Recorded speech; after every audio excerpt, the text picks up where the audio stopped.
Right guys, so I'm actually doing something different with this one. I'm not really going to be like doing a blabbering over a build. I'm going to be showing a build and then showing its pros and cons. And these are builds that I've pretty much felt like to be pretty much sort of like the meta setters, if you will. So at first we've got the unarmed Brawler build, which is without a shadow of a doubt the highest DPS in a melee build there is. However, there is one huge downfall, and that quite simply is you need to be over all of your dodge timings or hope that you can take your enemies on one at a time. I am going to be showcasing Goldfist throughout all of these because I do feel that as a melee he is basically going to be the biggest challenge aside from things like Ixalis, because trying to melee that is redundant. But yeah, the Brawler build at the moment has stupid damage. I mean, I've not even hit the damn thing that much. He's on Apocalypse and just look at his health. He is taking an absolute ton of damage. But the issue with this build is while you're focusing on one enemy, which you can heal from and heal from a lot, like if it was just Goldfist, it would be easy. He wouldn't be able to do enough damage to me to actually hit through the healing that I have due to the damage that I am doing. But the moment something comes up beside me, I'm basically dead, which limits this to either a one-on-one build, which as we all know in Remnant, that's going to be damn hard, or multiplayer only, where you being the main damage dealer and just hope that your friends, co-op players know to cover your flanks. Overall, this is a damn good build, but like I said, it really does suffer in cluttered environment. This is the build that I have used for this. I personally prefer using something along the lines of Scrapper, but this does work quite damn well. Radiant is also another good way to go.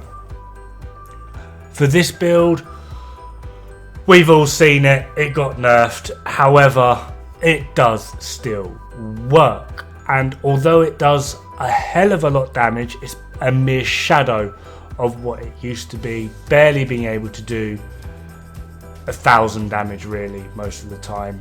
You're still doing some pretty substantial damage and enough to keep you alive, and you are more than tanky enough to not have to worry about your flanks, simply due to a slight alteration in rings. Now there are a few ways in which you can get more damage up, but that starts to mean that you need to worry about your flanks. Unless you take hits before and then just after you heal.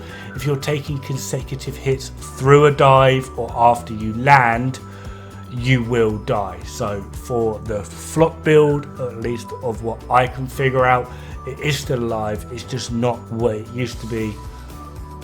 But as you can see, I'm doing perfectly fine. I'm not too fussed about what else is going on around me. I'm just happily flopping away. Now I actually do prefer this over the Brawler build, particularly in solo play, because, well, to put it into perspective, this part of the video, this was one run. I opened the adventure mode, found Goldfist, went straight in, had the cutscene and started flopping away like a crazy person, as you can see here. With the Brawler build, to actually get the footage of me clearing it took me 3 or 4 times, which just shows you the difference in the success rate, simply because the ability to survive, pure survivability, especially in a close quarter, crowded environment, which when you're playing melee, you should assume you're going to be in all the time.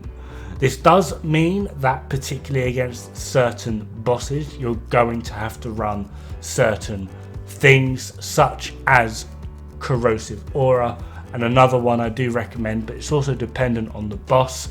Goldfist does have moves that can stagger you, even using Letos, so Mantle of Thorns is really going to help there, but it's not always required.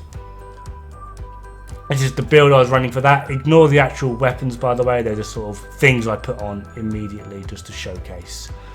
As for the final build, and this is personally one that I find most versatile, this is also a one run playthrough of Goldfist. This allows me to tank, continually heal, have mobility, do pretty damn decent DPS, as well as not limit myself to just having to continually hit something to heal, because I'm healing from the bleed proc. Now it's not going to be the most damaging bleed proc there is because of the way I've got it outfitted. However, it is more than enough to sustain you through a fight with a little bit of mobility. And I also just find this to be the most versatile build there is for melee. Overall, this build is, I believe, one of the higher in DPS ratings, but with melee, I've never really struggled on the whole damage side. It's the staying alive side. As long as you're alive, you can do damage. So I'm never really too bothered with that. It's just finding a way in which I can stay alive. So I'm healing through bleed procs, but from that, I also need to find a way to do damage.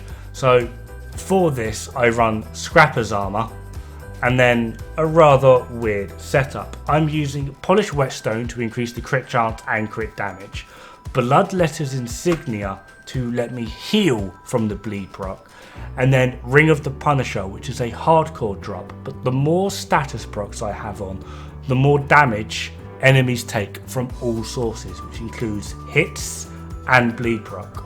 So overall, I do feel this is to be one of the most versatile, damaging and survivable builds I have come up with. In the meantime, have fun, good luck, and don't die. It's bad for the health.